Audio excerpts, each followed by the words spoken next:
সবাইকে আন্তরিকভাবে স্বাগত। যে যেখান থেকে মুকুল স্যার ইউটিউব চ্যানেলটি দেখছেন সবার জন্য আন্তরিক শ্রদ্ধা, সম্মান এবং শুভকামনা। বাংলাদেশের যে সরকার, তারা কি ডোনাল্ড ট্রাম্পকে মিথ্যাবাদী বলছেন? ডোনাল্ড ট্রাম্প কি অসত্য কথা বলেছেন, অসত্য তথ্য দিয়েছেন? তাদের বক্তব্য কিন্তু এটাই বোঝাচ্ছে।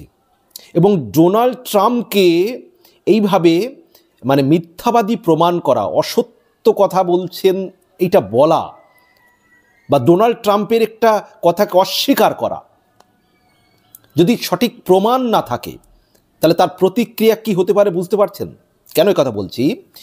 কারণ ডোনাল্ড ট্রাম্প কিছুদিন আগেই তিনি দাবি করেছেন একটি অনুষ্ঠানে যে বাংলাদেশের রাজনীতিতে আমেরিকার 29 মিলিয়ন ডলার ব্যবহার হয়েছে, দেওয়া হয়েছে জো বাইডেন প্রশাসন যখন ছিল আমেরিকায়, তখন 29 মিলিয়ন ডলার বাংলাদেশে দেওয়া হয়েছে।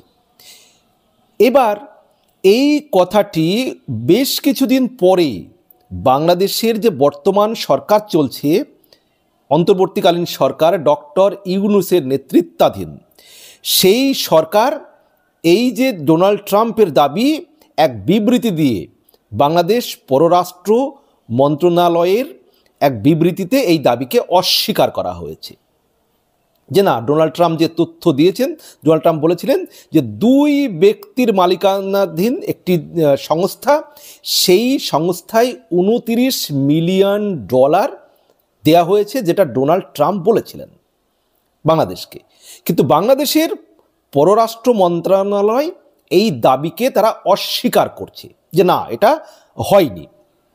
এখন প্রশ্ন হলো, তাহলে ট্রাম্পকে ঘুরিয়ে ফিরিয়ে এটা বোঝানো হচ্ছে যে ট্রাম্প অসত্য কথা বলেছেন, মিথ্যা কথা বলেছেন। তো তারপরে এই কথা ধরুন ডোনাল্ড ট্রাম্পের কানে গিয়েছে, তো তাকে অনেকে বলেন যে একটু খ্যাপাটে, কেউ বলেন একটু পাগলাটে টাইপের। যাই হোক, আমেরিকার প্রেসিডেন্ট, বিশ্বের সবচাইতে শক্তিধর দেশ, সেই দেশের তিনি প্রেসিডেন্ট, আর তাকে এইভাবে মিথ্যাবাদী যদি কেউ বলে কোনো রাষ্ট্র থেকে, এটা তো তিনি মেনে নেবেন না। তো যেটা জানা যাচ্ছে, তারপর তিনি ভারতের প্রধানমন্ত্রী নরেন্দ্র মোদীজিকে ফোন করেছেন।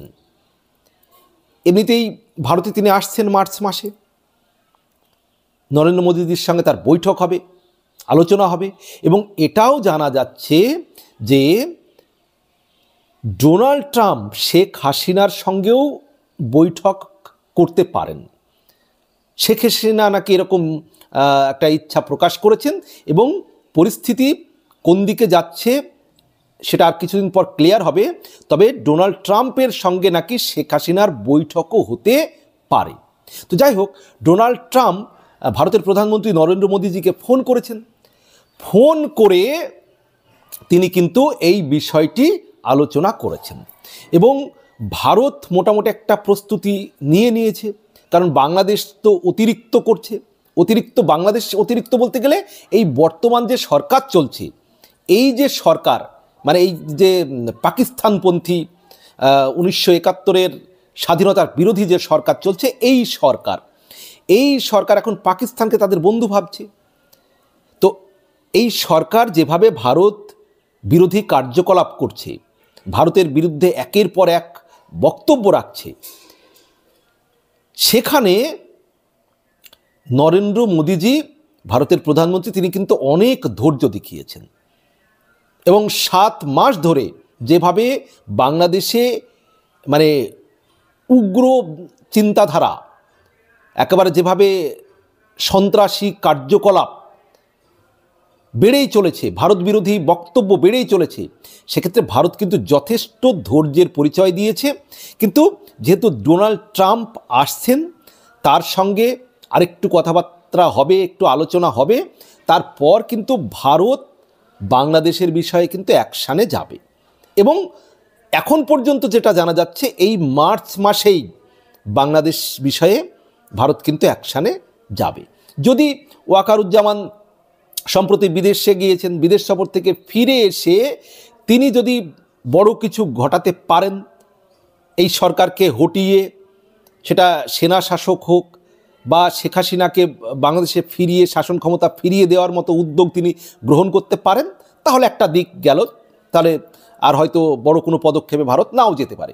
কিন্তু যদি ওয়াকারুজ্জামান বাংলাদেশের সেনা প্রধান এই বিদেশ থেকে ফিরে আসার পর তিনি কোনো পদক্ষেপ গ্রহণ না করেন, তার মধ্যে মার্চে ডোনাল্ড ট্রাম্প চলে আসলেন, এবং ডোনাল্ড ট্রাম্প যেটা জানা যাচ্ছে এমনও হতে পারে যে বাংলাদেশে ডক্টর ইউনূসকে ডেকে পাঠাতে পারেন, মানে ডেকে পাঠিয়ে একটু ধমকেও দিতে পারেন যে আপনার প্রশাসন থেকে বলা হচ্ছে এইটা ভুল তথ্য, অস্বীকার করছেন, অথচ বাংলাদেশে আমেরিকা থেকে জো বাইডেন প্রশাসন থাকাকালীন $29 মিলিয়ন দেওয়া হয়েছে। তো তাই ডোনাল্ড ট্রাম্প কিন্তু এই ভারত সফরে থাকাকালীন হতে পারে ডক্টর ইউনূসকে ডেকে একটু ধমকে চমকেও দিতে পারেন এবং তাকে পদত্যাগ করার জন্য নরেন্দ্র মোদীজি এবং ডোনাল্ড ট্রাম্প বলে দিতে পারেন যে আপনি যদি ভালো চান নিজের, তাহলে পদত্যাগ করুন, আর যদি পদত্যাগ না করেন তাহলে বুঝতেই পারছেন। তবে এখন যা পরিস্থিতি হয়ে গিয়েছে, ডক্টর ইউনূস যেভাবে চলছেন, যা কিছু করছেন বাংলাদেশের উপদেষ্টা সমন্বয়করা, সেক্ষেত্রে ডক্টর ইউনূস হয়তো কোনো রকম অনুরোধ করলে ওনাকে সেফ এক্সিস্ট দিতেও পারে, কিন্তু বাকি উপদেষ্টা সমন্বয়করা কিন্তু সেফ এক্সিস্ট পাবেন না। ডোনাল্ড ট্রাম্প এসে যখন ভারতে থাকবেন, নরেন্দ্র মোদীজির সঙ্গে আলোচনা হবে, সেখানে শেখ হাসিনার সঙ্গেও আলোচনা হতে পারে। তো ভারত মোটামুটি যে প্ল্যান পরিকল্পনা একবারে ঠিক করে ফেলেছে বাংলাদেশের বিষয়ে, যে কি তারা অ্যাকশান নেবে, কারণ 7 মাস অপেক্ষা হয়ে গিয়েছে। এর আগে 1971 যখন বাংলাদেশের মুক্তিযুদ্ধ হয়েছিল, তখনও কিন্তু বাংলাদেশে সৈন্য পাঠাতে ভারতের প্রধানমন্ত্রী ইন্দিরা গান্ধী প্রায় 9 মাস অপেক্ষা করেছিলেন। তো তখন তো ভারতের এত শক্তি ছিল না, প্লাস ভারতকে একমাত্র সাহায্যের হাত বাড়িয়ে দিয়েছিল, সমর্থন করেছিল রাশিয়া, কিন্তু আমেরিকা তখন কিন্তু ভারতের বিরোধী ছিল। আমেরিকা কিন্তু তখন সমর্থন করেনি ভারতকে। ইন্দিরা গান্ধী প্রধানমন্ত্রী ছিলেন 1971 সালে, যখন বাংলাদেশ স্বাধীন হয়েছে, বাংলাদেশে যখন মুক্তিযুদ্ধ চলছিল, তখন ভারতের সৈন্য যখন পাকিস্তানের বিরুদ্ধে অ্যাকশান নিয়েছিল, বাংলাদেশে গিয়েছিল, তো তখন তো আমেরিকাও বিরুদ্ধে ছিল ভারতের। কিন্তু এখন আমেরিকা ভারতের পক্ষে, রাশিয়া ভারতের পক্ষে, মহাশক্তিধর দেশ সবাই কিন্তু ভারতের পাশে রয়েছে।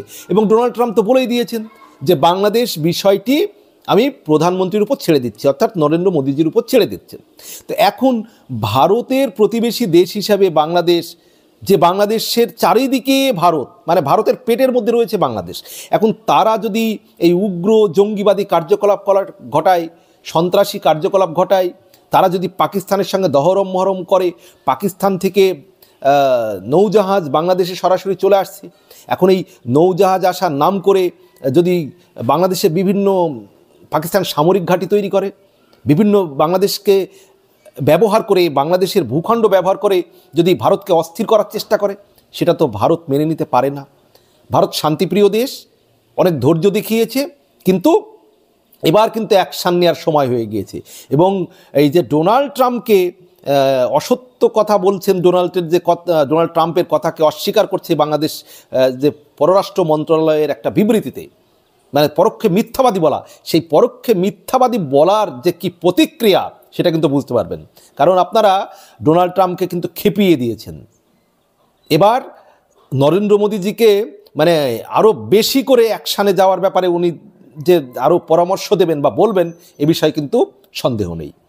তাই বাংলাদেশের প্রায় 90% প্লাস মানুষ, মানে কি বলবো 90% বলবো, কারণ 99% মানুষ, তারা ভালো মানুষ, তারা ভারত বাংলাদেশের একটা সুসম্পর্ক চায়, তারা শান্তিপ্রিয় মানুষ, দুই দেশের মধ্যে একটা বন্ধুত্বপূর্ণ সম্পর্ক হোক এটা চান। কিন্তু এই 1% মানুষ আছেন যারা বাংলাদেশের ভারত বিরোধী, এরা বাংলাদেশ স্বাধীন হোক এটা চায়নি, রাজাকার, সেই রাজাকারের আদর্শ পালন করেন, তারা পাকিস্তানকে বন্ধু ভাবেন, তারা ভারত বিরোধিতা করেন, ভারত বিরোধী কথা বলেন, তারা ভারতের প্রধানমন্ত্রী মোদীজির বিরোধিতা করেন। এই যে এই 1% ব্যক্তি রয়েছেন বাংলাদেশে, যারা সব সময় ভারত বাংলাদেশের সম্পর্কটাকে নষ্ট করতে চায়, তো তাদের জন্য এই একটা উচিত শিক্ষা কিন্তু এবার ভারত দেবে। বাংলাদেশের মানুষ যাতে ক্ষয়ক্ষতি না হয়, জীবনহানি না হয়, যার জন্য ভারত কিন্তু এত ধৈর্য ধরেছে। কিন্তু ভারতের ধৈর্যের সীমা কিন্তু একেবারে চলে গিয়েছে, আর জোর ধরতে পারে না ভারত। বাংলাদেশের ডক্টর ইউনূস যা করছে, যেভাবে তার জঙ্গি সন্ত্রাসীদের ছেড়ে দিচ্ছে বাংলাদেশ জুড়ে, এবং এই বাংলাদেশকে ব্যবহার করে ভারতকে যদি অস্থির করার চেষ্টা করে, ভারতের যে চিকেন নেক, সেগুলোকে যদি চিকেন নেকে যদি তারা অস্থির করার চেষ্টা করে, এই জায়গাগুলো কিন্তু ভারত ভালো চোখে দেখছে না। ভারত কিন্তু প্রস্তুতি নিয়ে ফেলেছে। অ্যাকশান শুধু সময়ের অপেক্ষা, যে কোনো দিন, যে কোনো সময় শুনতে পারেন যে বাংলাদেশের উপরে কিন্তু অ্যাকশান হতে পারে। কারণ আর ভারতের ধৈর্য ধরার সময় কিন্তু আর নেই। খালি ডোনাল্ড ট্রাম্প আসুক, আসার পরেই কিন্তু বুঝতে পারবেন যে কি ঘটতে চলেছে। সম্মানিত দর্শক, এ বিষয়ে আপনাদের কি মন্তব্য আছে অবশ্যই জানাবেন। ভালো থাকবেন, সুস্থ থাকবেন, সবার জন্য শুভকামনা।